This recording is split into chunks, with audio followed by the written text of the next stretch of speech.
대한민국에 갑자기 발생한 좀비 바이러스의 창궐, 그리고 부산행 KTX에 몸을 실은 평범한 사람들의 생존을 위한 몸부림.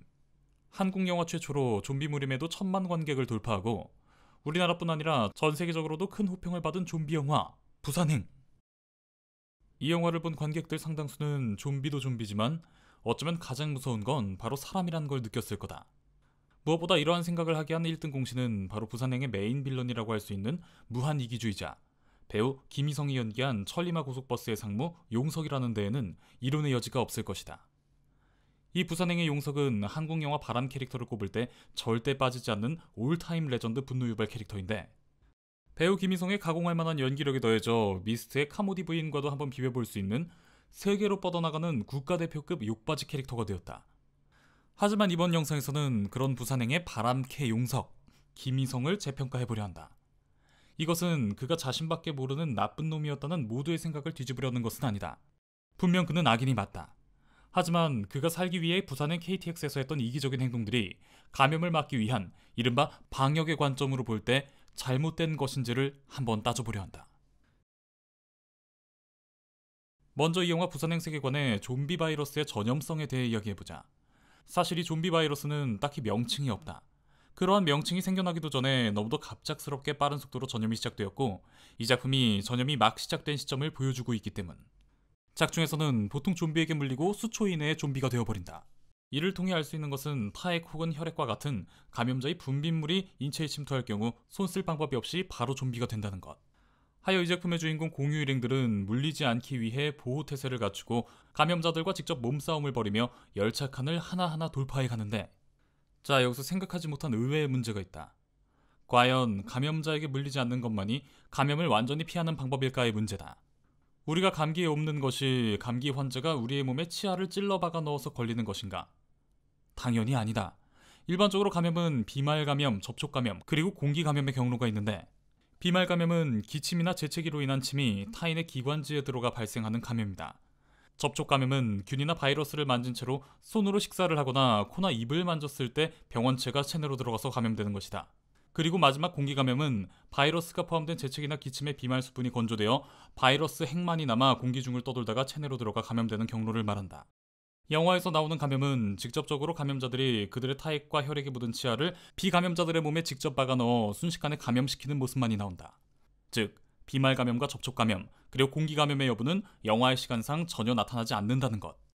물어서 감염된다는 것은 아무래도 타액과 같은 분비물을 통한 감염이라는 것인데, 이는 무는 것 말고도 비말 감염과 접촉 감염, 그리고 공기 감염도 증상이 나타나는 데까지 시간이 조금 더 오래 걸릴 뿐이지 충분히 가능성이 있다는 걸 유추할 수 있다.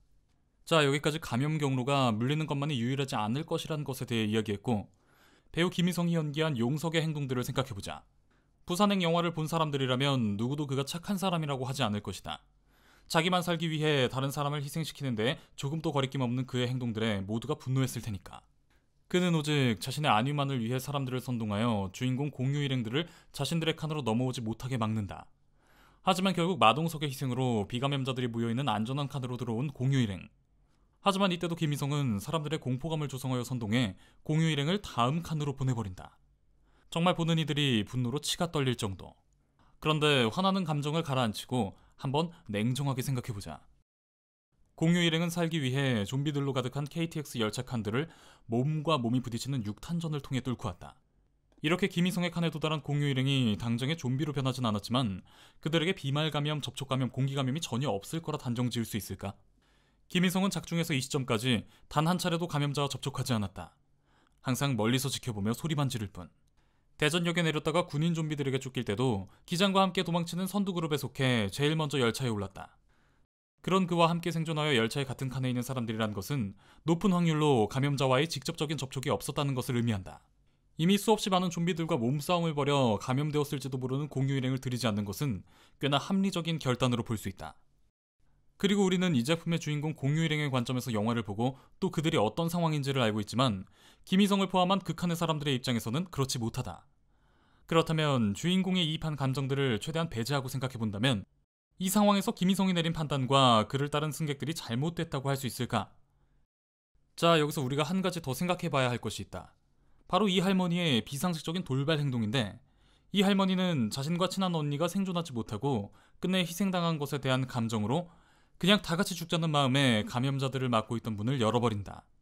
이로 인해 안전했던 생존자들 모두가 감염자들에 의해 비참한 최후를 맞게 되는데, 영화에서 보여주는 캐릭터 하나하나마다의 안타까운 사연들은 생각하지 말고 한번 따져보자. 이 할머니의 행동이 정말 옳은 행동이었을까? 영화에서는 권선징악의 느낌으로 이기적인 사람들에게 내리는 벌 같은 느낌이었지만, 다 떠나서 이 할머니의 행동은 그냥 자기 기분이 나빠서 그냥 홧김에 모두를 죽여버린 것뿐이다. 이때까지의 상황으로만 본다면 김희성의 행동이 너무 냉정하다고 할 수 있을지언정 자신을 포함 더 많은 사람들을 살리는 방법이었다. 하지만 이 할머니의 뜬금없는 트롤링은 이러한 것들을 아무런 의미 없게 만드는 무책임한 행동이었다. 모든 것은 결과가 정하는 것이다. 만약에 이렇게 김희성의 냉정한 결단에 사람들이 따라 더 많은 사람들이 살았다면 생존자들은 위기의 순간 빛난 그의 결단력과 리더십을 칭송했을 것이다. 하지만 이 할머니의 트롤링으로 결국 모두가 죽은 상황에서 그 책임은 이 할머니가 아닌 이기적이었던 김희성과 승객들의 업보로 관객들에게 기억된다. 과연 이 비참한 죽음은 이들이 이기적이었기 때문이었을까? 아니면 그냥 이상한 할머니 한 사람 때문이었을까? 부산행, 정말 잘 만든 영화이고 나름의 교훈적인 메시지도 있는 재밌는 좀비 영화다. 하지만 영화는 영화일 뿐 현실은 그렇게 녹록지 않다. 영화에서 악인으로만 그려진 김희성 캐릭터가 적어도 감정에만 치우쳐 모든 상황에 임하는 주인공들보다는 실제 바이러스가 유행하는 상황에서 더 많은 사람들을 살릴 현실적인 인물이라 생각된다.